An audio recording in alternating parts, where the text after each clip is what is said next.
Hi everyone, my name is Jim Cline and I am the founder and developer of the ExcelCEO program for Microsoft Excel and Access Training, and I am really excited to be here today.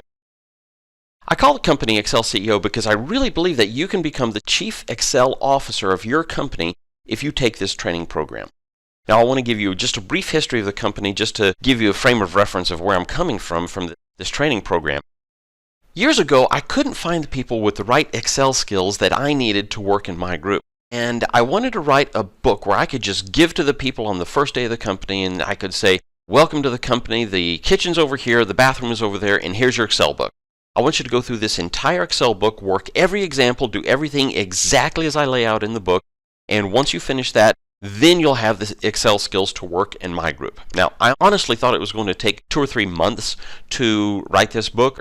It's really funny because I started on the book and I got so many things going and I had so many different tasks and different problems, and I was thinking, oh, this would be really cool if I could include this. And it eventually took me 3.5 years to create the course.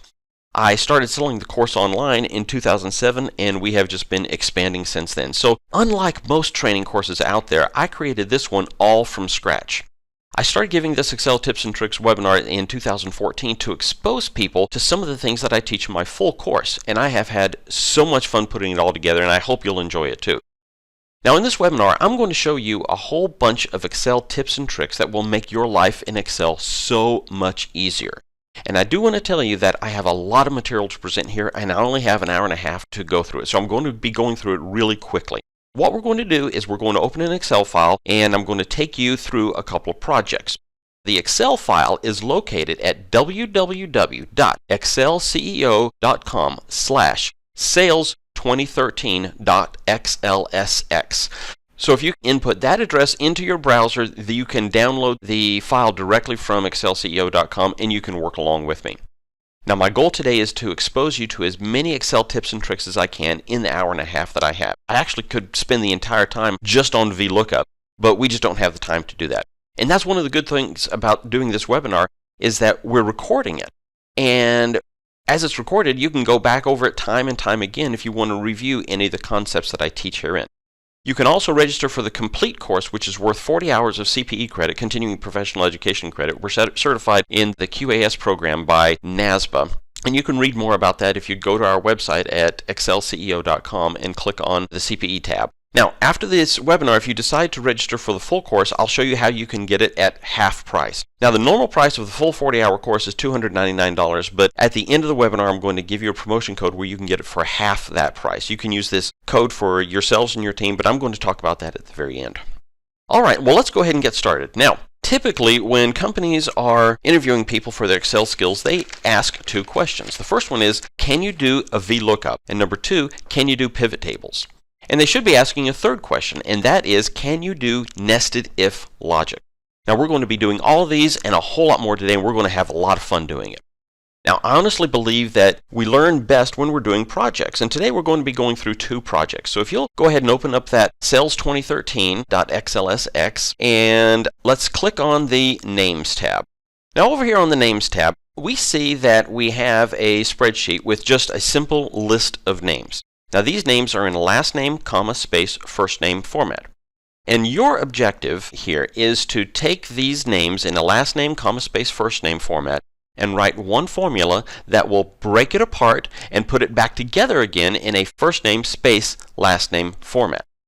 Now, some of you are probably looking at this and saying, Jim, this is bone stupid simple. All you have to do is click on column A and do a text to columns function. And I'm going to show you how to do that real quick here. The way to do that is to come up here and click on the Data tab. And by the way, in this webinar, I am using Excel 2013. All of the stuff that I'm showing you here today is exactly the same in 2007, 2010, and 2013. So you don't have to worry about different versions here.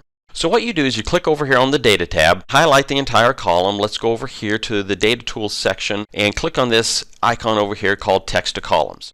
And I'm just going to walk through a 3-step wizard here. What we want to do is we want to convert this text to columns, and it isn't in delimited format, so we'll leave that option there and click the next button. The delimiter is actually a space, so I'm going to deselect the tab option right there, click on space, click next, and then click finish, and as you can see, it splits the names out between the last name and the first name format. Now I'm going to click Control Z Control Z is basically a shortcut to undo what you just did.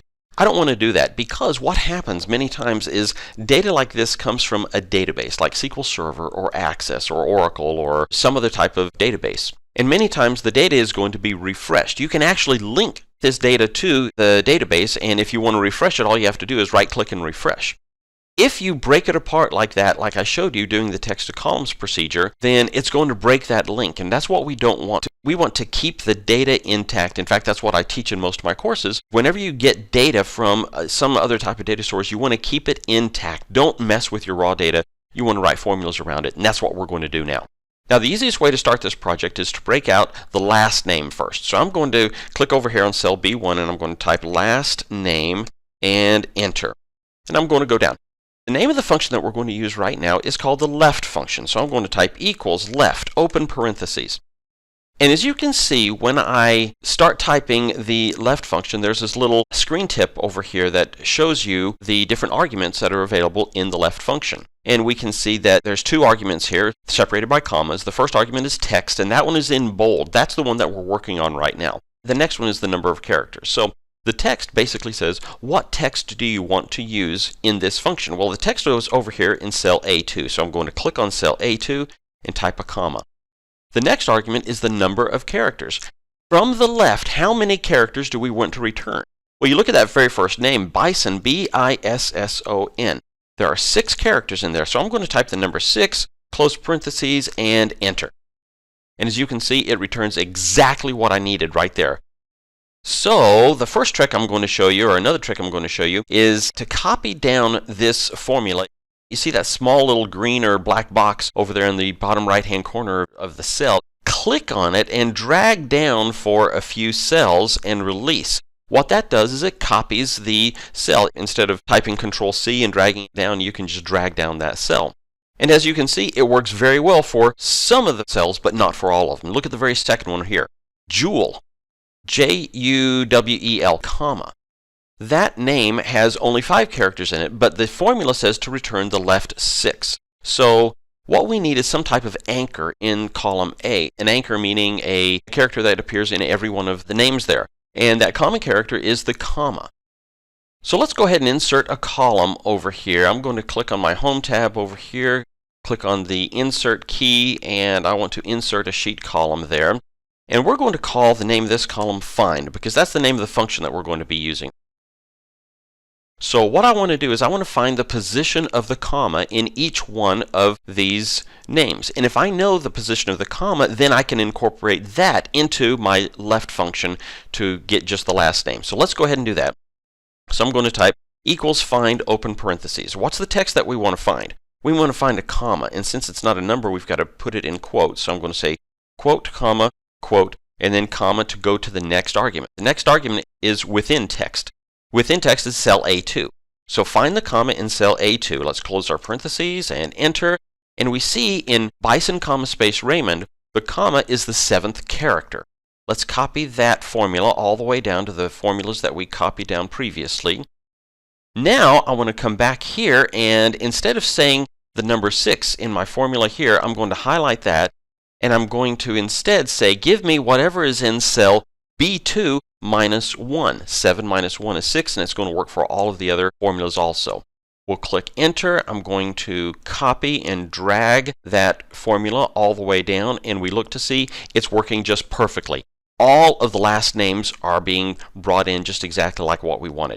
Now, let's go ahead. I'm going to show you this other trick. Now, some of these tricks that I'm going to show you are extremely cool. This is one of them.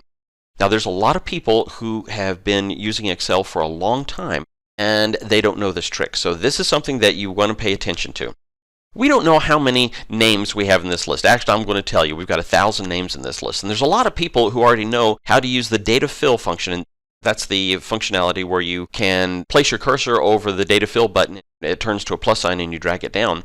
But sometimes you've got a whole lot of names or fields in that list that you want to copy to. And there's some people who click and drag it down, and it takes forever for them to drag it down. If you've got 50,000 or 100,000 rows, it takes several minutes to drag down all that way. And you don't have to do that. Let me show you a trick here. If you place your cursor over that data fill button and you double click, you can see that it goes all the way down to the very last contiguous row. Contiguous meaning it's the last value in that entire list. Over here on my keyboard, I'm going to type the end key and the down arrow key, and what that does is it goes down to the very last value there. We see with that we've got 1001 names over there, and when I double click those formulas down, it went all the way down to that very last name. Alright, so let's click the home key on my keyboard and the up arrow key. Actually, I'm going to click Control Home to go up to the very first value. Now that we've got the last names extracted out from the formula, now all we have to do is do the first names. So I'm going to type first name in that box there. Now, if we use the left function to extract the last name, what's the name of the function do you think we're going to use to extract the first name? If you said the right function, you're absolutely incorrect. We're not going to do that. There's actually a way to do it with a nested left-right statement, but we're not going to use that. We're going to use another function called the mid function. Mid, open parentheses, and mid stands for the middle of the text string. So mid works kind of like the left. The screen tips are very similar. So the first one over here says the text. What text are we looking at? We're going to be evaluating the text in cell A2, so I'll type A2 and then comma. The next argument is the start number. What number do we want to start with? Well, we don't want to start with the comma, which is in the 7th place, nor do we want to start with the space that's after the comma. But we want to start 2 places after the comma. So I'm going to say give me whatever's in cell B2 plus 2. Type a comma. The number of characters. How many characters from that starting point to the right do we want to go? Well, I don't know anybody with a last name that has more than 100 characters in it, so I'm going to type 100, close parentheses, and enter. Now, by typing 100, that doesn't mean that it's going to add spaces onto it or anything like that. It's just going to give you up to 100. And we see that the first name is coming in just fine. The first name, Raymond. We're going to use our handy-dandy double-click the data fill button over there. And we scroll up and down, and it looks like everything is working just fine. We are good. Okay, so the next thing we're going to do is we're going to put them both together in a full name. And the full name, some people use a concatenate function for this. I think that's just too much to write, so I'm just going to type equals, give me whatever's in cell D2, ampersand, quote, space, quote, ampersand, C2. So basically all that does is it says give me whatever value is in cell D2, put a space after it, and then give me whatever's in cell C2. And then we type the enter key, and okay, what happened here? We've got Raymond, then a whole bunch of spaces, and then the word bison. Now, why did that happen? And I'd be really surprised if this has not happened to you in the past. You know how it is sometimes when you copy information from a database, like an Access database or Oracle or a SQL Server or something like that. You copy the information from a database and bring it into Excel. Sometimes there's a whole bunch of spaces that are added to the beginning or to the end of the word, or sometimes even in the spaces in between words. And that's exactly what happened here. The database that we copy this from isn't the greatest database in the world. The database designer didn't do a real good job of formatting the fields like he or she should. But fortunately for us, Mr. Bill Gates is a really, really smart guy. And he created a formula. I don't know if it was Bill Gates or not. But there's a formula here in Excel that will take out all of the unnecessary spaces at the beginning of a text string, at the end of the text string, and between words in the text string down to 1 space. And that function is called the trim function. So I'm going to click over here in my formula bar, and I'm going to type trim, open parentheses, and then I'm going to enclose the entire formula there with the trim function, close parentheses, and enter. As you can see, it takes out all the spaces in between the words.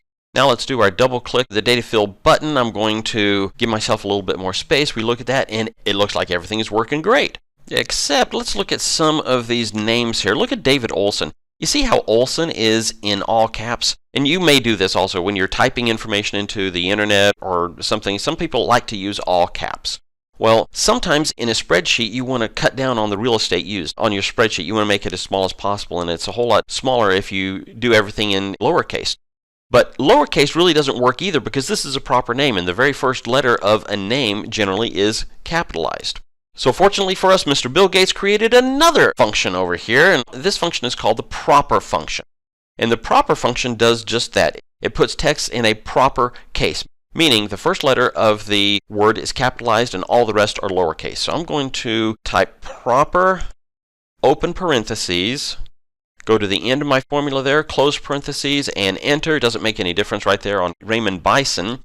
But now, watch this. I'm going to double click this all the way down, and we go down to those ones that had all caps, and look at that. David Olson, Craig Griffith, Betty Mormino, all of those are coming through just exactly perfectly. Now we're almost done. You would think, hey, this is really cool. We're done now, but we're not quite done yet, because remember, your assignment was to create one formula to take apart the last name, comma, space, first name, put it into a first name, space, last name format. We had to create 4 formulas over here. And one of the cool things about Excel is that you can do things in pieces and then put it all back together again at the end of the project, just like all the king's horses and all the king's men. All right, so that's what we're going to do right now. If you look at your formula over here in cell E2, basically all it is cells D2 and C2 references there. So I'm going to click on cell D2, and all that is a formula. So I'm going to take my mouse and copy the formula there without the equal sign. That's very important. Then I'm going to press Control-C on my keyboard, click the Escape key, and what that does is it takes that mid formula and it puts it into memory. Now I'm going to click on my cell over here in E2, highlight my D2 reference right there, Control-V. I'm going to press Control-V on my keyboard. Control-V pastes that value that we had, or that formula that we had in memory, onto that D2 reference, and I'll type the Enter key, and that's starting to look like a pretty serious formula. Now we're going to do the same thing over here in cell C2. So I'll click on cell C2. I'm going to highlight my formula there without the equal sign. Press Control-C on my keyboard, Escape. Now that formula is in memory. I'm going to click over here on my cell in E2, find my C2 reference, highlight that, Control-V, and Enter. It looks like it's working fine, but we're not quite finished yet because we still have a formula over here in cell B2. So I'll click on B2 and do the same thing over again. Highlight the formula, Control-C, Escape. Come over here, find 2 of my B2 references. There's the first one right there, so I'll highlight that. Control-V, find my other reference, do another Control-V, and Enter. Now, with this formula, we really don't need columns B, C, and D, so I'm going to highlight those, come over here on my Home tab. I want to delete my sheet columns. And that first formula is working just fine. We can use our handy-dandy double-click the data fill button, double-click it all the way down, and now you have got one extremely cool formula. Now sit back for a minute and look at that formula. That is a really cool formula. Not only is it really cool, but it is extremely useful. I'll tell you what. If you can practice this exercise time and time again until you get it down into your memory, you will use this several times. You'll see all kinds of different purposes that you can use this trick for. Now, at this time, I want to go ahead and open it up to the audience for a couple of questions. I'm looking through the questions over here, and I can see Joanne is asking a question. Actually, this question is, there's a lot of people that are asking it. She says, Jim, I am totally blown away about the double-clicking the data fill button. Are there any more tricks to using that button? Yes, there is. In fact, double-clicking the data fill button, there's a whole bunch of things you can do. Let's say that basically what happens with the data fill button is that Excel will recognize a pattern. If it can recognize a pattern, then it's going to copy that pattern. Let's say, for example, you've got, you want to say day 1, day 2. So I'm going to type over here day 1, and then go down to the next cell and type day 2, and enter. Now that is a pattern.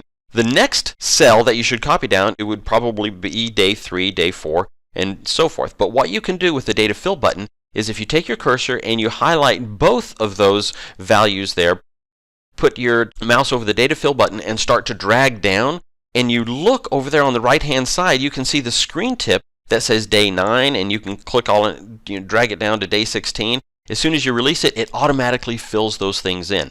And that is extremely cool. Something else that you can do using the data fill button is, let's say that day 1 is 1/1 of 2014. So I'm going to do that. Now, when you start to enter dates in this format, the month, day, year, and then you go to copy it down using the data fill, Excel automatically recognizes that it's a date, and it's going to increase that date by 1 day. Now look at that. Let's see, I just double-click that there, and it went all the way down to January the 16th. So there is a whole lot of functionality that you can use with the data fill button. Let's look at another question. We got time for one more question. All right, Frederick and a whole lot of other people, John, and a whole bunch of people that are asking this question. Uh, in fact, I like Frederick's comment here. He says, Jim, just after the names project, I know I want to sign up for the full course. How do I do that? It's real easy. All you have to do is go to ExcelCEO.com, click on the Buy It Now button. When you click on the Buy It Now button, you'll go over to see all of the courses that we have. You click on the course that you want, and then you need to input promotion code CPA150. That's Certified Public Accountant 150, CPA 150. And if you input that promotion code, the first thing you have to do is you have to click choose the course that you want, then you input the promotion code. You can also choose to purchase a printed manual. I would highly recommend that you do the printed manual because it's really nice to have the book over there beside you when you're working on these examples. But if you don't want to do that, that's fine. You can just purchase the regular course and you can get a PDF version of the manual. But if you want the printed one mailed to you, we do that for $65.95. So you can do that also. But if you use that promotion code CPA150, you'll be able to get the course for half price. Normally it's $299, but with CPA 150, you can get it for $149.50.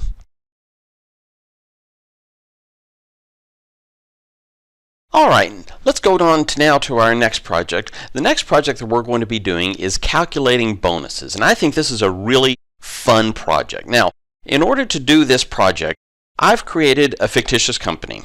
I've called this company Nighty Night Mattresses. Now, I have 5 children. And I have said nighty-night a gazillion times in my entire life. And I always thought it would be fun to create a company called Nighty Night Mattresses. And because this is my course and my webinar, I created the company, and it's called Nighty Night Mattresses. Now, Nighty Night Mattresses owns 29 stores up and down the East Coast of the United States. In their retail stores, they sell mattresses and pillows and sheets and other type of stuff.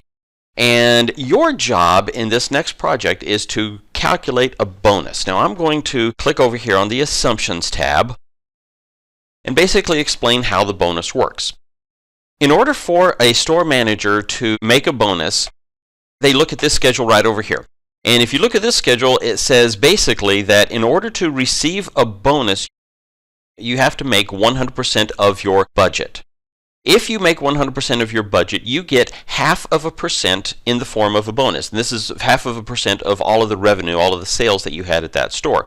If you get 110% of your budget, you get a full percentage point in the form of a bonus going all the way back to $1.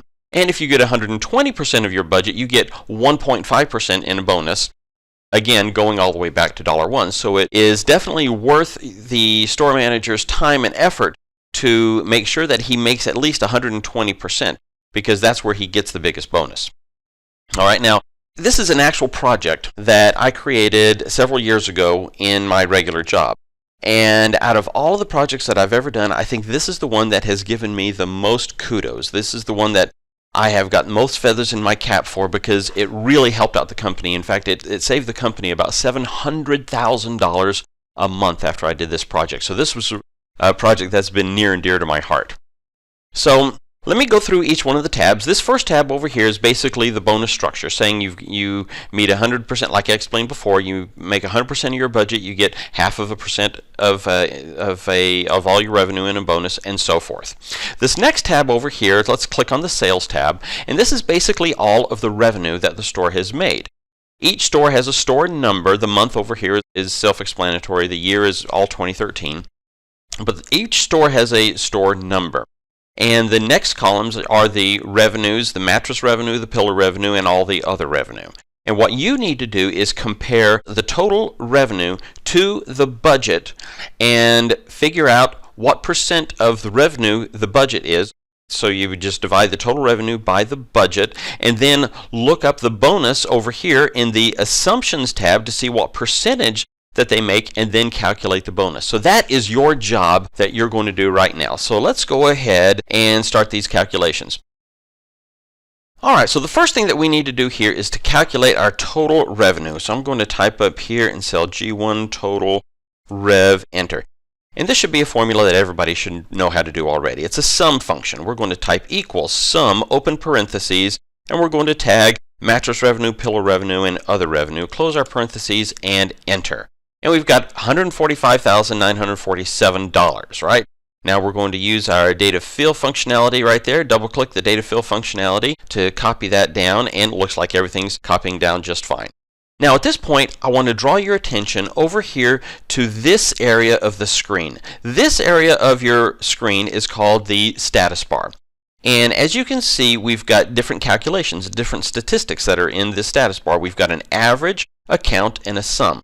And the reason that I wanted to show you that area of the status bar is because if in any of these formulas that we just did, if there is an error, then you will not see the average and the sum. You will see the count, but you can't see the average and the sum, obviously, because if there's an error, the error is going to show up and you're not going to be able to calculate. And we are going to see several errors here in this project today. The status bar area is very, very useful. In fact, let's just suppose that you wanted to sum up these first 5 numbers right over there. So I'm just going to highlight those 5 numbers there. If you look over there on the status bar, you can see that it's summing up just those numbers. So you don't have to write a sum function to be able to calculate anything on your spreadsheet. This is just a quick and dirty way to look at the summation or the average of any number that you want to on your spreadsheet. That's just a brief introduction to the status bar area, and we are going to be looking at that status bar area here several times during this project. Okay, now that we've got the total revenue calculated, we need to bring in our budget number. So I'm going to type budget right over there. All right, so how are we going to look up our budget number? Well, if you look at our schedule over here, we need to find the budget by store number. In fact, let me go ahead and click over here on the budget tab. The budget tab is a very simple schedule. It just has the store number and the budget. And this schedule here is all of the store numbers, and they're sorted in numeric order. So let's go back over here to our sales tab, and let's look up some of these budgets. Now, the first one is store number 1063. So let's go over here in the budget tab, and let's scroll down to store number 1063. We see that it's $119,000. So we're going to come back over here to our sales tab. And under budget, we're going to type 119000 and enter. We get $119,000 there, and we're fine. We're going to do that 347 more times. You ready for that? Nah, I'm kidding. We're not going to do that. In fact, that's a good point. Whenever you're doing something in Excel and you're thinking it's taking a long time, or you're doing the same step over and over and over again, and you're thinking to yourself, there has got to be a better way to do this. There usually is. And in this case, yes, there is. We're going to be doing the famous VLOOKUP.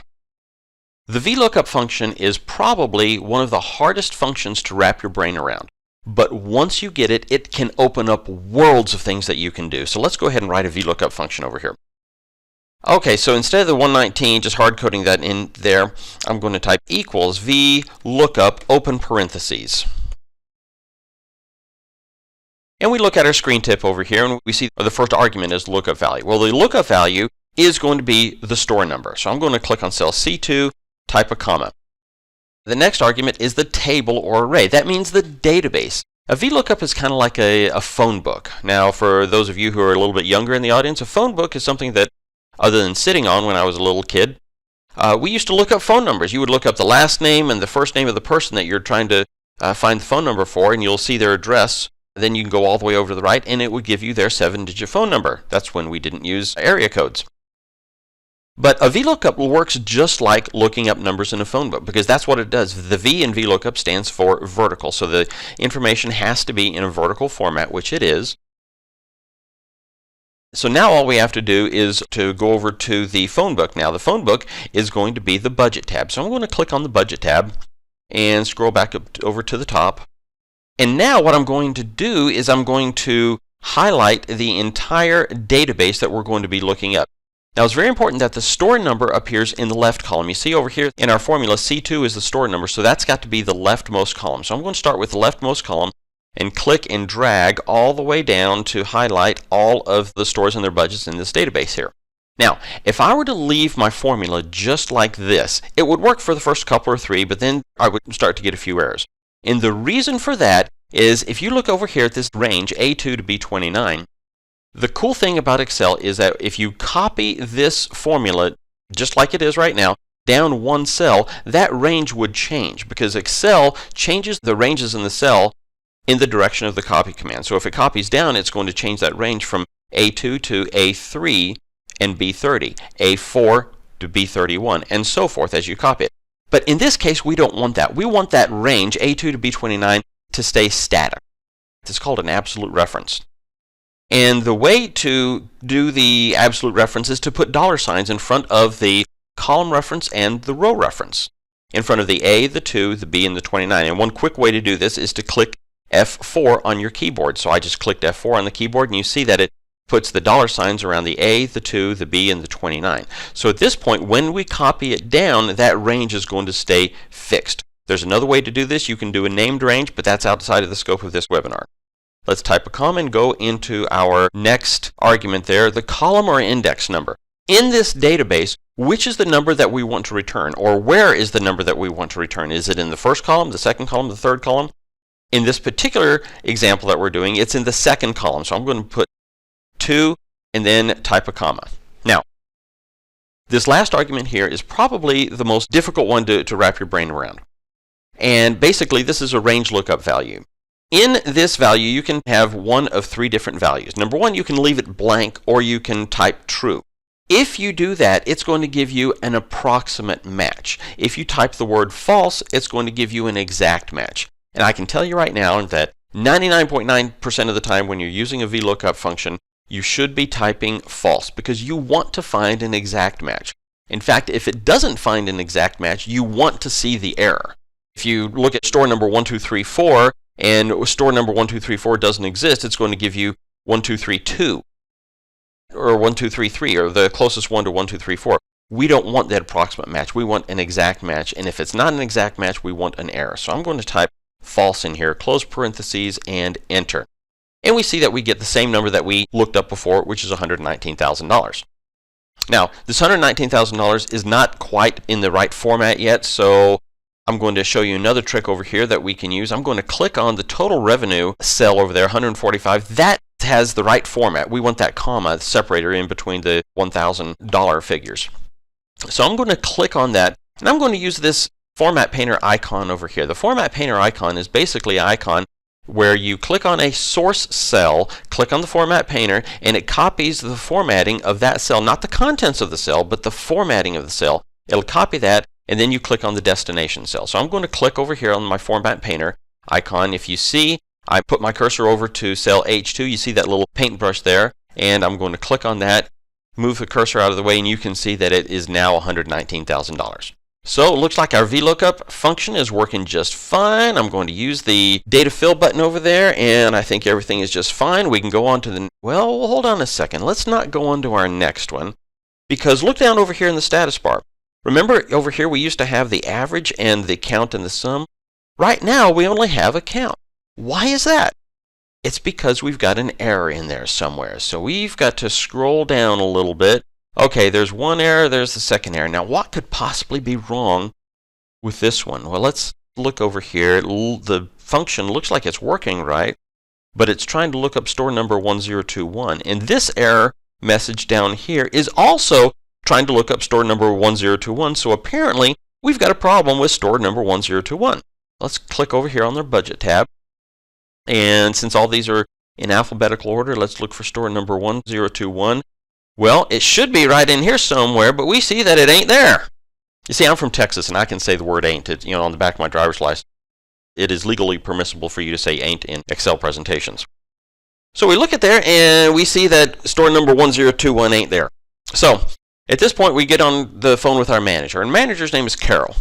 Call her up and say, hey, Carol, we got a problem. I'm trying to look up the budget for store number 1021, and it's not there. Why is it not there? And she says, oh, I'm sorry, Jim, I forgot to tell you about that. See, store number 1021 is a brand new store, and we don't have a budget for it yet. The manager of store number 1021 is not going to get a bonus anyway, so if you see anything for store number 1021, just make the budget be 0. Can you do that? And you say, absolutely, I am an Excel master. I can do this. Then you go back to your desk and say, all right, now what function am I going to use? So let's go over here, and I'm going to go all the way back to the top here. We're going to use another function over here. This function is called the if error. So basically what this says is, if the cell is, well, let me go ahead and write it. I'm going to type if ERROR open parentheses. And basically what this function is saying is, If the VLOOKUP returns a value, then return that value. Otherwise, give me the value that you want if it's an error. So I'm going to type if error, open parentheses. The VLOOKUP is the value if true. Then I'm going to go over here to the end, type a comma, and the value if it's an error, I'm going to just type a 0, close parentheses, and enter. And when I do that, let's copy that puppy all the way down. And we see now we've got an average, count, and sum. Let's go down just to make absolutely sure. Store number 1021 is returning 0 budget. 1021, 0 budget. That's fine. That's another point that I really want to make sure that you understand. When you're doing a spreadsheet like this, or any type of spreadsheet, check your numbers, check and double check your numbers. Even though you think that the formula should be working okay, just go ahead and do an idiot check to go down just to make absolutely sure that you've got the numbers, because there's nothing more embarrassing than you being the Excel expert and you take the spreadsheet into your boss or your client and it's got errors in it. Okay, so check and recheck and triple check your numbers right before you send it to your boss or client, because it is so embarrassing delivering a spreadsheet and it's full of errors.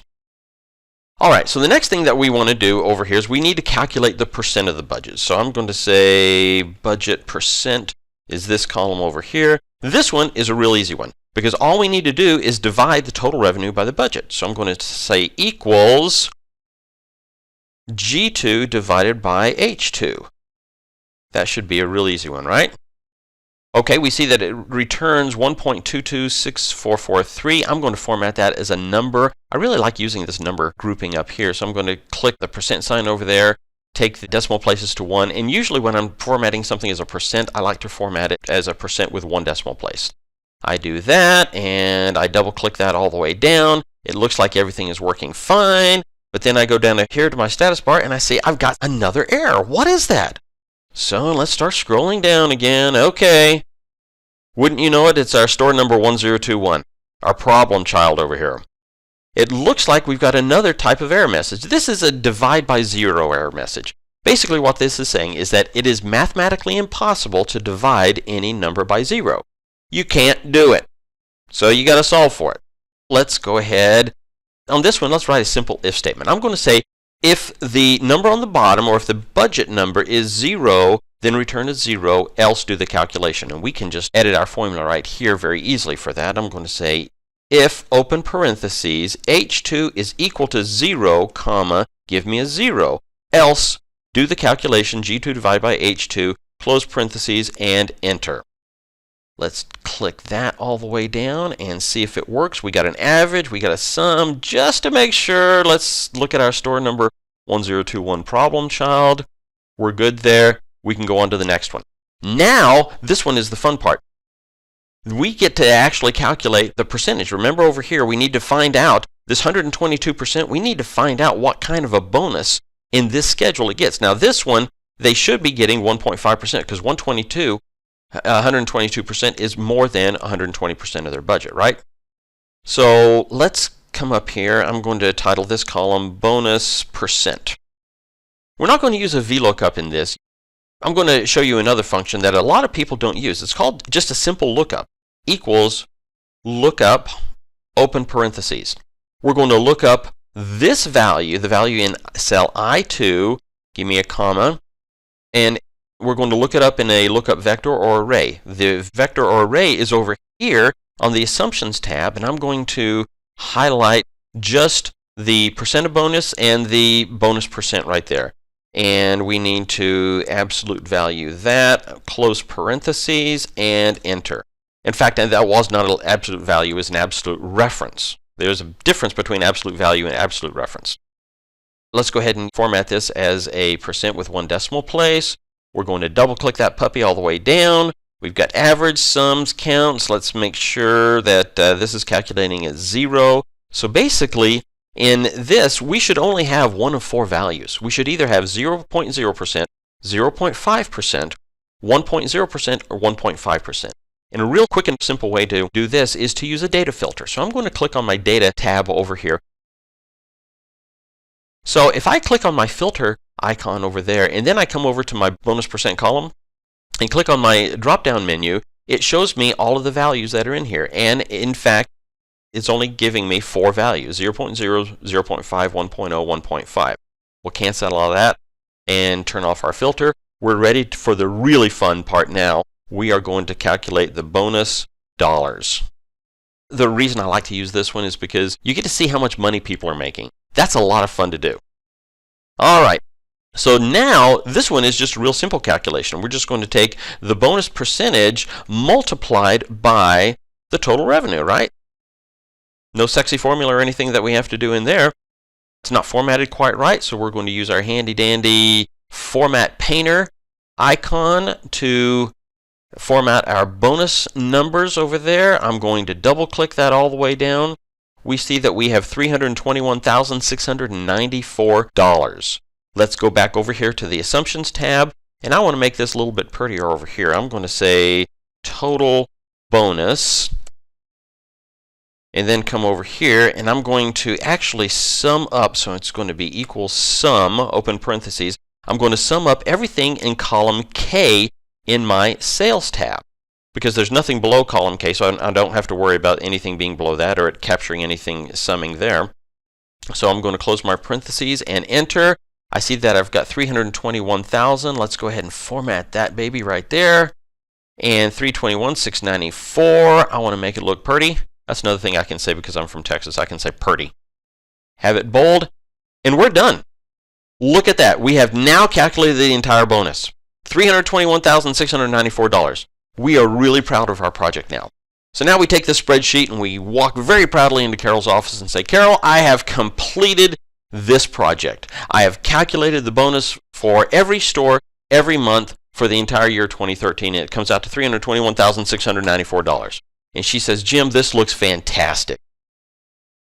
Do you think you can... Has that ever happened to you? Has that ever happened when you create the greatest spreadsheet on the face of this great earth, and you take it to somebody, and they look at it and say, hey, this looks really cool. Do you think you can... And then they go in and start to fill in their own words with what they want you to do extra. Actually, you should be complimented. This is a compliment to you because this is something, the person that you delivered this project to, they've never seen the data in this format yet. And now that they're looking at it, Carol comes back and says, you know, here at 90 Night Mattresses, we've got 3 types of stores. We've got small stores, medium-sized stores, and big stores. Now, our big stores are our cash cows. And we really like the Olympics theme, so we're calling these stores bronze, silver, and gold. And this schedule right over here tells what the bronze, silver, and gold stores are. Basically, a bronze store is a store that has a budget of less than $80,000. A silver store is a store that has a budget of between $80,000 and $120,000. And a gold store, those are the cash cows, the big stores, big markets, whatever. Those are the ones that we really depend on. They're the ones that make most of the bonus. And gold stores have a budget of $120,000 or more. Do you think you can break out that $321,000, $321,694, break it out into bronze, silver, and gold just to see what allocation of the bonus is that in our different types of stores? Can you do that? And you say, absolutely, I am an ExcelCEO master, I can do this. And you go back to your desk and you think, how in the blazes am I going to get this done?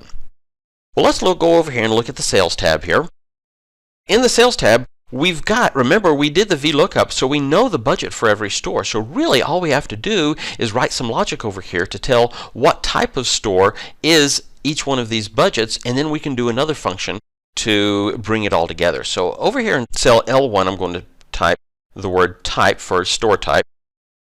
And over here, I'm going to write an if statement. Now, this if statement is going to be a little bit complicated to write. I'm going to go ahead and write it. I'm going to talk you through it, and then we'll talk about it a little bit when I get finished, okay? This is an example of a nested if statement. So I'm going to type equals if, open parentheses, the budget, which is in cell H2, is less than, then we go over to our Assumptions tab and click on the first $80,000, and that needs to be an absolute reference there. If it's less than $80,000, type a comma, we want to return the word bronze. But instead of typing the word bronze, I'm going to click on cell A8, absolute reference that, because we want to return whatever is in cell A8. Next argument, if, open parentheses, now pay attention to this, if H2 is greater than or equal to $120,000, which is in cell B10, absolute reference that. Then we want to return the word gold, absolute reference that. For everything else, we want to return the word silver, absolute reference that, close with two ending parentheses, and enter. Now let's look at this formula. What it says is anything that's less than $80,000, give me bronze. Everything that's over or equal to $120,000, return the word gold. For everything else, that means everything else is between $80,000 and $120,000. For everything else, return the word silver. Excel doesn't do a between statement very well. So you can't say if it's between this and this. So you've got to rethink your logic. In fact, when you're writing an if statement, especially if you're writing a nested if statement, sometimes it's a lot easier to say if something is not this, then return this value, instead of always saying if something is this. But if you use the negation at first, sometimes that makes your logic a little bit easier. All right, so we're going to now double-click this all the way down. We scroll up and down. Doesn't look like we have any errors in there. We should see only bronze, silver, and gold. I'm going to click on our filter icon, and just to make sure that those are the only three values that I see, bronze, gold, and silver. Okay, we'll cancel out of that. That's fine. Now we can come back over here to our Assumptions tab and split out the bonus. So over here I'm going to type bonus dollars and enter. The formula or the function that we're going to use here is called a SUMIF. So I'm going to type equals SUMIF, open parentheses. So basically what this SUMIF is summing up the numbers based on a criteria. So the first argument over here is the range. So the range for this is over here on the Sales tab in column L. That is our range. We want to make sure that we identify each store as bronze, silver, and gold, comma. The criteria is our next argument. The criteria is over here on the Assumptions tab again, and I'm just going to click on the word bronze because we're using that word. I'm not going to type the word bronze. That's hard coding it. And if there's one thing I can teach you in this webinar today is don't hard code stuff. Always use an Assumptions tab or a page to input all of your assumptions. Our criteria is bronze, so let's type a comma to go to the last one. The sum range, what do we want to sum up? We want to sum up the total bonus, right? And that's over here on the Sales tab. Click on the Sales tab, click on column K, since that was the one that contains our bonuses. Close parentheses and enter. Ooh, that's ugly. All right, so let's go ahead and make it a little bit prettier. I'm going to format that. I'm going to copy that all the way down. With those three cells selected right there, we come back down. We look at our sum, 321,694, 321,694. We are done. But then right before you give it to Carol, you're looking at this and say, wait a minute. Carol told me that the gold stores are the ones that are the cash cows. Those are the ones that earn most of the bonus. What is going on with that? So you save the file and you take it over to Carol and say, hey, Carol, we got a problem over here. You told me that the gold stores were the ones that earn all the bonuses. We got a problem now. What is this? And she says, I don't know. So that's when you take off your developer hat and you put on your analyst hat and you start calling up some stores. Maybe the budgets are wrong. That's when you have to start diving into and slicing and dicing the data. Now, there's one last thing that I want to show you in this portion of the webinar. And this is one of my heart medication functionality.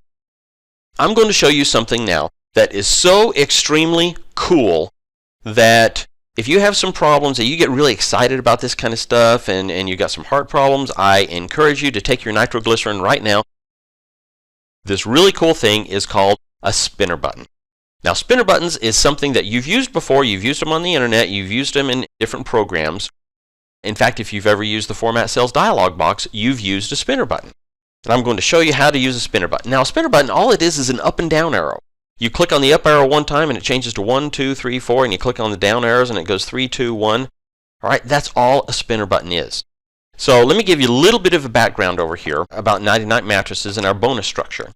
Now, over here in cell B3, we see that the point at which the store managers start to earn a bonus is 100%, and that is called the entry point. In fact, I'm going to come over here, I'm going to type entry point. So, A store manager has to meet 100% of his budget to start earning a bonus. Now, there are some people at 99 Mattresses, they say, maybe we should make it a little bit more lenient. Maybe we should say you start earning a bonus at 95%, or maybe even 90%, because if you start to earn a bonus at 90%, it's going to be easier to make your bonus, you'll make more money, and you'll be more motivated to sell more. And then the other side of the table say, what are you talking about? 100% is the absolute minimum just to keep your job. To earn a bonus, you need to be up at 130% or 120% or something like that. And then there's the people in the middle of the aisle. They say, the industry standard is 100%. The other stores, they're doing 100%. Let's just go ahead and leave it at 100%. So Carol comes to you and tells you about this argument that the board of directors are having. And she says, is there a way in this thing that you can do a sensitivity analysis, just to see what would be the different payouts on the bonuses at the different levels of the entry point? And you say, absolutely, that is bone stupid simple to do. Now over here, the 100% over here is just a hard-coded number. But this 110%, what this level does to go to the next level of bonus, all it does is say, give me whatever's in cell B3 and add 10% onto it. You see, that's over here in our formula bar right there. Over here in the fourth level, 120%, all that's doing is taking 110% and adding 10% to that.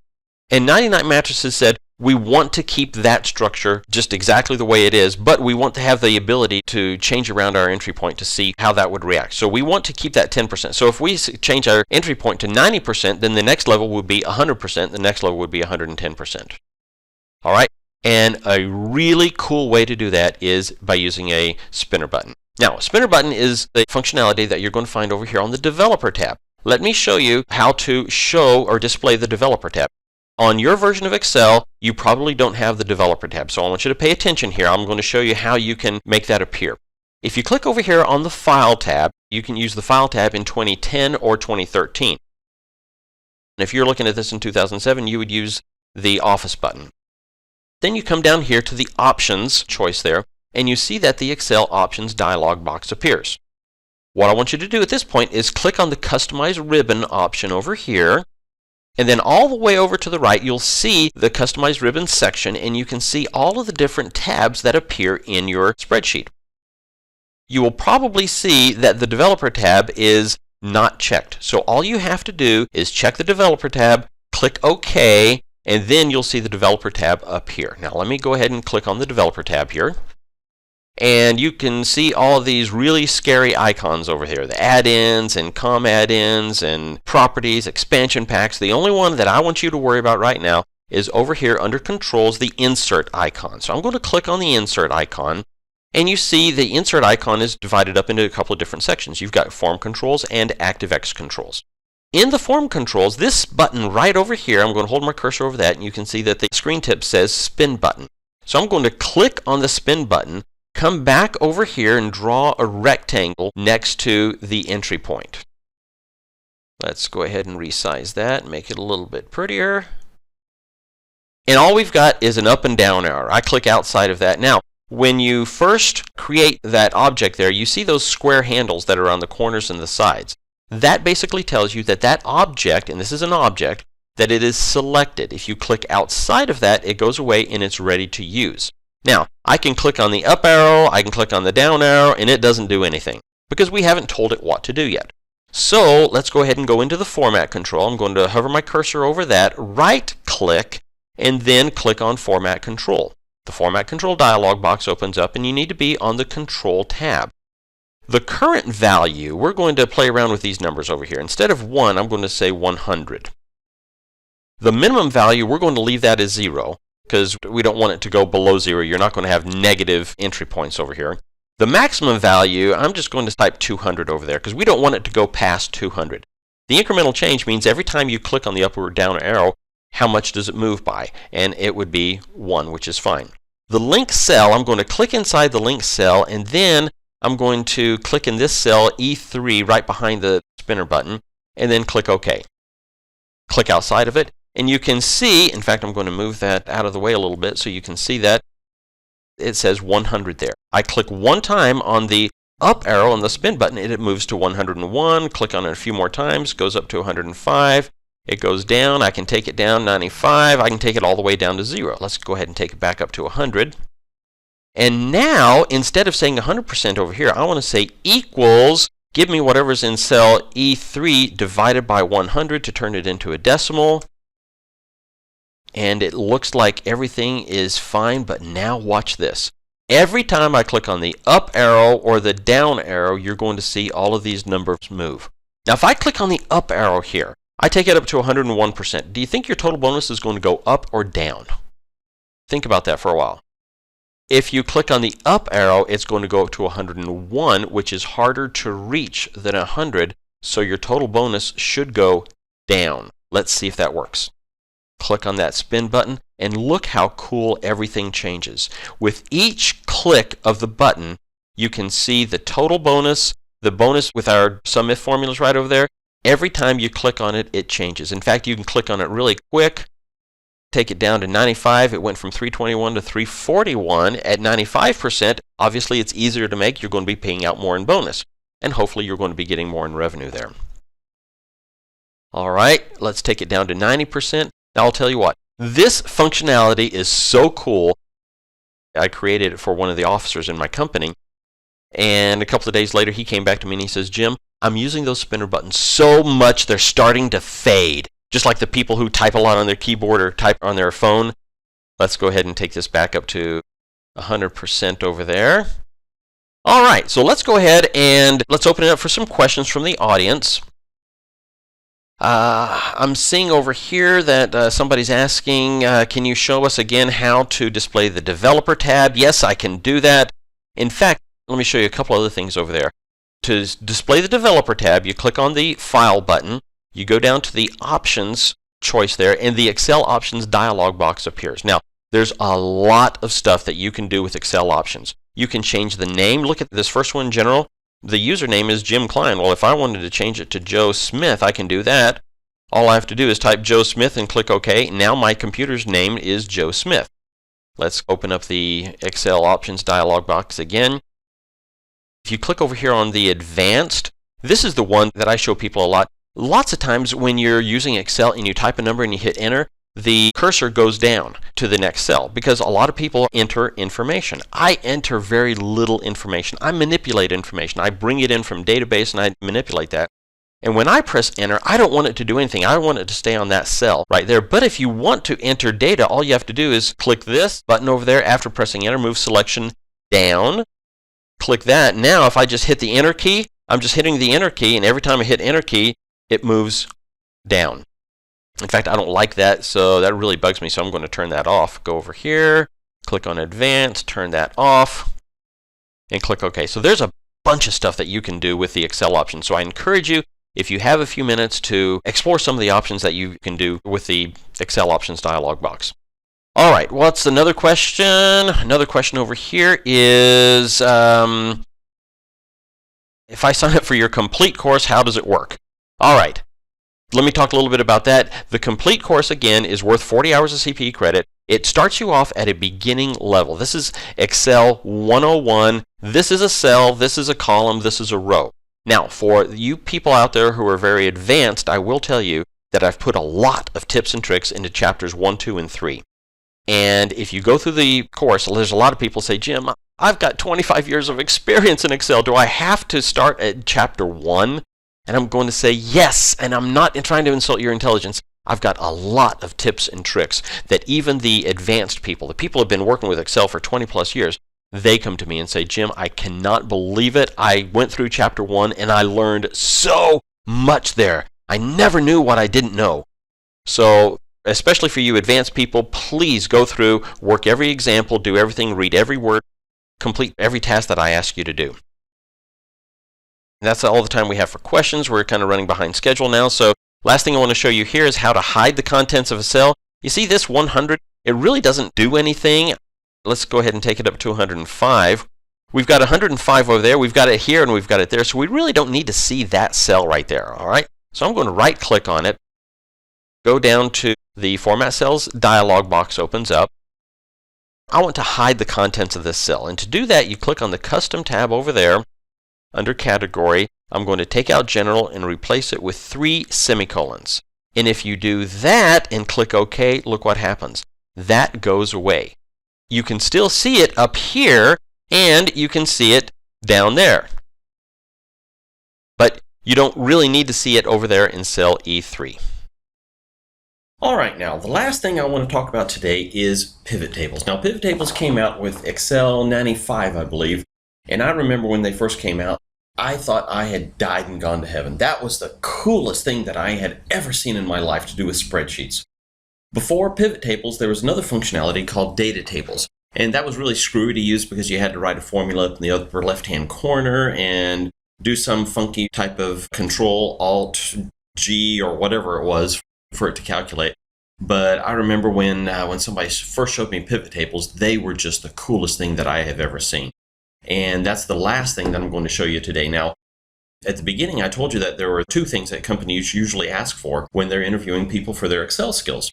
And those things are VLOOKUP and pivot tables. And this is the last thing that I'm going to show you today. So basically what we're going to do is I'm going to show you, we're going to create a pivot table, and I'll go through and show you how to manipulate it and slice and dice it and show you a couple of tricks there.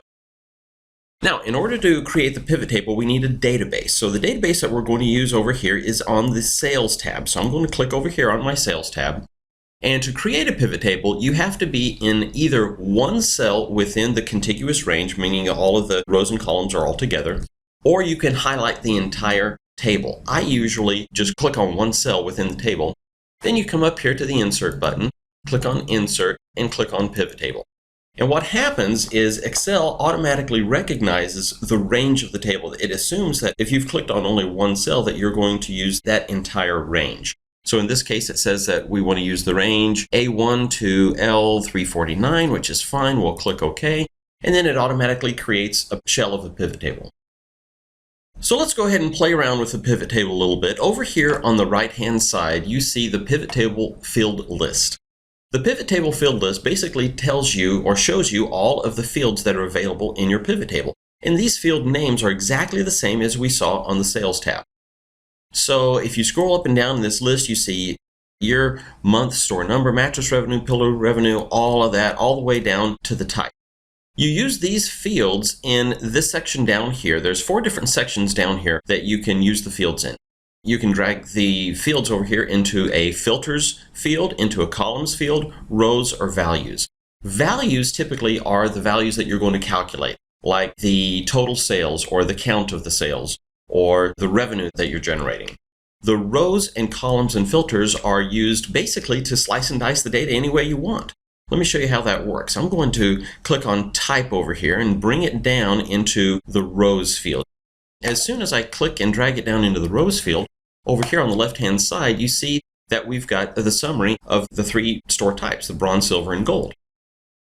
What do we want to do here? Well, you know, 99 really likes to analyze their revenue. So I'm going to click on the total revenue and bring it down here.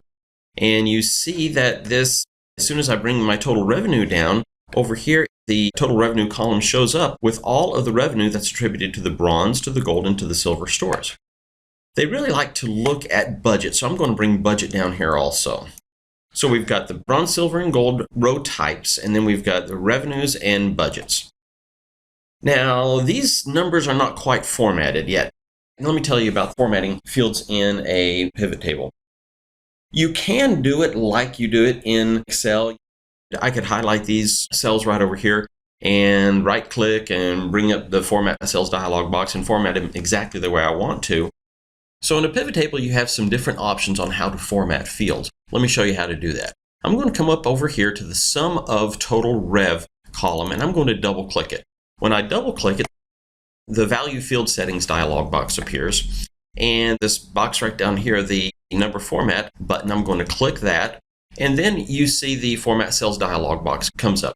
Now what this is going to do is it's going to format that field only. So I'm going to click on the number. I want it to have the 1000 separator. I don't want any decimal places down there. I'm going to click that down to 0. You see, that's a spinner button. All right, so we'll put that down to 0. We'll click OK there and click OK there.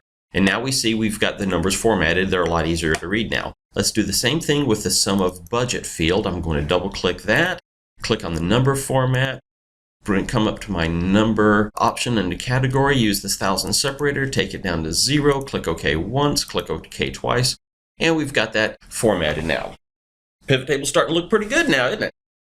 All right. I don't like these headings over here, sum of total rev and sum of budget. To rename a field in a pivot table, all you have to do is type the new name in it. So instead of sum of total rev, let's go ahead and say revenue. So I'm just going to type the word revenue right on top of that. Sum of budget, I really don't like that sum of budget, so that's my budget, so I'm just going to type budget and enter, and oops, what happened? We got an error message. So let's read the error message. It says pivot table field name already exists. This error message basically says that you can't rename a field to exactly the same name that it is in the source data in the sales tab. So it says in the sales table, we named that field budget, but we can't use the name budget in there. But I really want budget in there because that's what the field is. Here's a little trick to get around that. I'm going to click OK there. And instead of typing the word budget, I'm going to type budget and then a space. And once I click a space, it's not exactly the same because remember the space is a character, it just doesn't appear, especially at the end of the word. So I'm going to click enter and it works just fine. All right, what do we want to do with our pivot table now? Well, the first thing that we want to do is we want to calculate the revenue divided by the budget. Now we can do that either inside the pivot table or outside the pivot table. Outside the pivot table is going to be real easy to do. All you have to do is come over here and click on cell D4. I'm going to type equals, give me B4 divided by C4. All right, so I'm going to do that. We'll format that as a %. We're going to give that 1 decimal place, and let's copy that puppy all the way down. And we see that it works just fine. It's calculating. We've got our total revenue divided by the budget is 114.8%. But if we decide to manipulate our pivot table a little bit, you're going to see that these don't copy down. Let me show you what I mean. If I come over here to the pivot table fields list, and let's say under type, I want to bring in the store number. So I'm going to click on store number over there, bring it down into rows, and you see that the pivot table populates all of the store numbers over here right under each of the store types, but the formula over here doesn't copy down. In fact, this other formula's got the divide by 0 error message. Now, we could go ahead and double click that and copy it down. Yes, that would work, but every time you manipulate your pivot table, you would have to copy those formulas down if they're written outside the pivot table. So I'm going to take all of those out. Let me highlight all of those, click my delete button. This is another thing that you need to know about pivot tables. Right now, my field selection is outside the pivot table. To get the pivot table field list to appear, you need to be in the pivot table. So I'm going to click on my pivot table over there. When I am in a pivot table, you see this new toolbar that appears up here, or the new option over here on the Office ribbon. You see that this is called a contextual tab, the Pivot Table Tools contextual tab. And there's 2 tabs under that, Analyze and Design. So right now we're going to click on Analyze because I want to create a formula within a pivot table. Now watch this. This is going to be extremely cool. Before I do that, I'm going to collapse all of the pivot table fields. You see how easy that is to manipulate a pivot table. If you want to expand something, just click on the plus button. If you want to contract it or collapse it, you just click on the minus sign and it collapses. This makes it really super easy to do drill downs. All right, and we're going to do drill downs here in a minute. All right, so let's go ahead and calculate a field over here. I clicked on the Analyze button there, and then I'm going to click on this icon over here, Fields, Items, and Sets. So I click on that, and I go down to Calculated Field. Now, I will tell you that there are a lot of advanced people that didn't know you could do calculated fields within a pivot table, so I want you to pay attention to this one. All right, so we're going to calculate a field, and we're just going to call it percent of budget, so PCT underscore BGT. And the calculation is going to be simply the revenue divided by the budget. That's one thing that's a little bit different when you're using pivot tables as opposed to working on a spreadsheet. In pivot tables, you don't type the cell references when you're doing the calculations. You type the names of the fields. So this one is going to be, let's see, we'll scroll down here. We've got total revenue and budget. So there's a couple ways that you can input this information over there. I can click on total rev and then click on my insert field button over there, type the divide by, and then I can click on budget. I can either type budget in here or actually I can double click budget and it'll automatically appear there. So I do that, I click OK, and it looks like it's giving me a sum of budget percent. That kind of looks weird. Well, I'll tell you what, let's go ahead and format that as a percent. Remember, we need to do that. So I'm going to click on the number format over there, come down to percentage. We want it to be 1 decimal place. So I'll use my handy dandy spinner button right over there to click on that up arrow, click OK, and click OK again. It looks like it's calculating correctly, but again, I don't like the name of that field. So I'm going to type budget percent. How's that? There it is again. We can't use that. I really like that, so I'm going to put a space in there and my enter key, collapse the column width down a little bit, and now we've got the budget percent. That is starting to look kind of cool. Let's go ahead and drill down on this a little bit. We've got bronze, gold, and silver, so I'm going to click on there. Oh, we've got our divide by 0 message. Remember, store number 1021. We've got to resolve that. Here's something else that a lot of advanced people don't know. You can use some functions within a calculated field. Let's do that right now.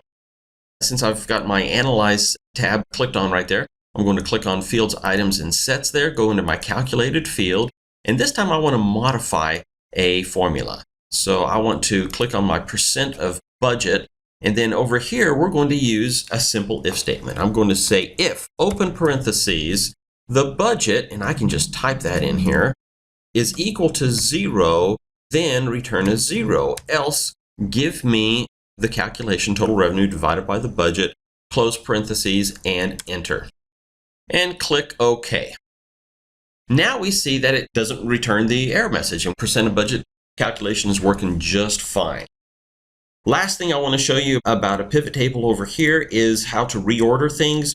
If you see our store types, the bronze, gold, and silver, they're not quite in the right order. In this pivot table, we want to show the gold on top, the silver next, and then the bronze last. But there's no natural way for the sort to occur. Right now, it's sorting in ascending order. I can come up over here on my sort icon and click in descending order, but then it sorts in silver, gold, and bronze. I really want gold first, then silver, then bronze. With a pivot table, all you have to do is click and drag. So I'm just going to click over here on gold, place my cursor over the edge of one of those sides of the cell. You see it turns to the 4 arrows and the 1 arrow pointing to the middle of it. I'm going to click on that and just drag it up. You see that line that appears when I drag it up, and then it appears gold, silver, and bronze. And now my report is ready.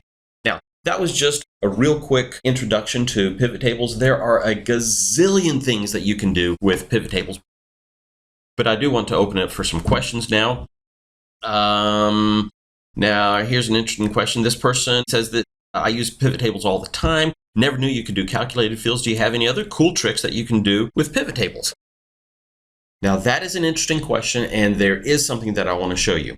If you remember, in some of the older versions of Excel, when you had more than one field, it would appear in different columns. It wouldn't appear in the same column like this. Let me show you how that would appear. In the older versions, I'm going to click on Design over here, Report Layout, Show in Tabular Form. And when I do that, it shows each of the row items over here in separate columns. I can expand silver, I'll expand bronze right down there, and you see that they appear in each one of the columns. Now, lots of times when I was using data in this format, I wanted to write some formula, maybe a VLOOKUP or something like that outside of the pivot table, but it was really screwy to do that because over here in the pivot table, it didn't show gold. It didn't repeat those values over there. And when I was doing some VLOOKUP or some calculated fields over here, it made it really screwy to try to manipulate or to try to write the VLOOKUP formula. But watch this. In the report layout, if you want to populate all of these, there's an option to do that. I click over here on the report layout and then come down to this item over here, repeat all item labels. You click on that and look at that.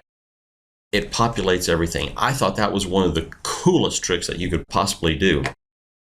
Let's play around with the pivot table just a little bit more. Just one more thing that I wanted to show you.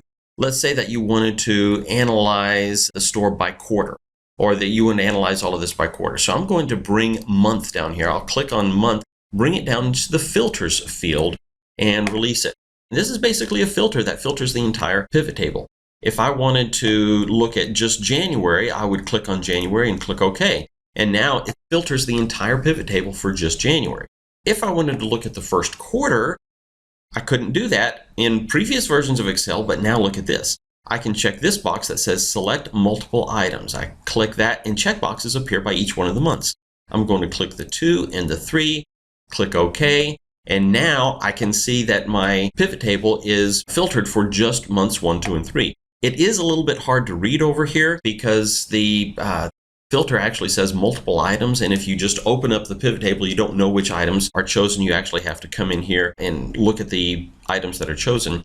You can also use another functionality called slicers. Slicers are extremely cool. They're outside of what I wanted to do, or this outside of the scope of what I wanted to do today. But those are just a couple of tricks that I wanted to show you. We've got time for one more question.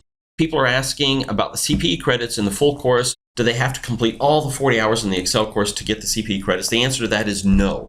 If you register for my full 40-hour course, you can complete one chapter at a time. So chapter 1 is worth 3 CPE credits. The chapter 2 is worth 2 credits. Chapter 3 is 1.5, and it goes on from there.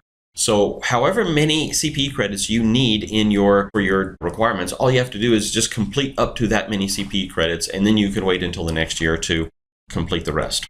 All right, now I went through a lot of stuff here. Things like this, what I showed you today, takes a lot of time to absorb. And if you weren't able to follow along with everything today, don't worry about it. I'm recording this session so you can go back over it whenever you want, and you can pause it, you can stop it, you can download the file, the Sales 2013 file, and go as slow as you want or as fast as you want. You can also take the complete course, and I would encourage you to do that because there are a lot of things in the complete course. The complete course starts at a beginning level. Remember that. So if you're a beginning Excel student and you're just completely overwhelmed by this, don't worry. I start off by saying this is Excel. Excel is an electronic spreadsheet. It has rows and columns, and this is a cell, and so forth. And it starts off at a very beginning level. For you advanced and intermediate students, it also shows you a lot of tips and tricks that the beginning people know, but sometimes you don't know.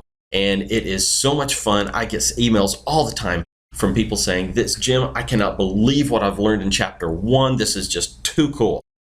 So the entire course is worth 40 hours. The course is broken up into 3 different sections, or actually 4 different sections. You've got beginning Excel, which is chapters 1 through 5, intermediate Excel, which is chapters 6 through 10. Intermediate focuses on writing formulas. Chapters 11 through 17 are advanced Excel, and then chapter 18 is the comprehensive project, and this is the Excel master. Now, from chapters 1 through 17, I teach you all kinds of stuff. I show you step by step exactly how to do everything. But in chapter 18, I've assumed that you've learned it all. And I'm going to give you a project, and this project is a budgeting project from Satan's Place. It is not a fun project. In fact, it is a really hard project. It'll probably take you several hours to complete this project. But if you can complete that project, you've got the ExcelCEO stamp of approval that you are an Excel master. And once you complete that project, your name appears in the graduate verification link on the homepage of our website. And that way you can show that to prospective employers. You can show it to your current boss. You can show it to clients. That is proof that you are an Excel master. All right, the very last thing that I want to show you is how you can register for the course using that promotion code. So I am going to scroll over to my website over here. The website is accessed at excelceo.com. To register for the course, all you have to do is click on the Buy It Now button. When you click on the Buy It Now button, it brings you over to the purchase page. And over here on the purchase page, you just select whatever you want. Let's say that you're going to buy the Excel 2013 course. So I would click on the Excel 2013 course option, come over here to the promotion code, input CPA 150, and click Proceed to Checkout. And you can see here that you get the 50% off promotion for purchasing the complete course. Also, if you come back over here to the pricing page, you can also purchase a printed copy of the course manual. The complete self-study course comes with a PDF version of the course manual. So if you have 2 monitors, or if you want to print it out yourself, you can print out the PDF file. There's over 500 pages to it. So if you wanted to order a complete printed copy of the course manual, which is bound and is shipped to you automatically, you would pay $65.95 for that. If you're not convinced yet that you want to take the entire course, you can just take the Chapter 1 course. In Chapter 1, I offer that course for free. All you have to do is come to the pricing page over here, click on that checkbox right over there, click proceed to checkout, and you can register for just chapter 1 just to try it out. And you do get 3 CPE credits for that. It has been a pleasure to give this webinar to you today. I have had a lot of fun. Hope you have had a lot of fun in doing this, and I hope to see you very soon as an ExcelCEO student. Thank you so much.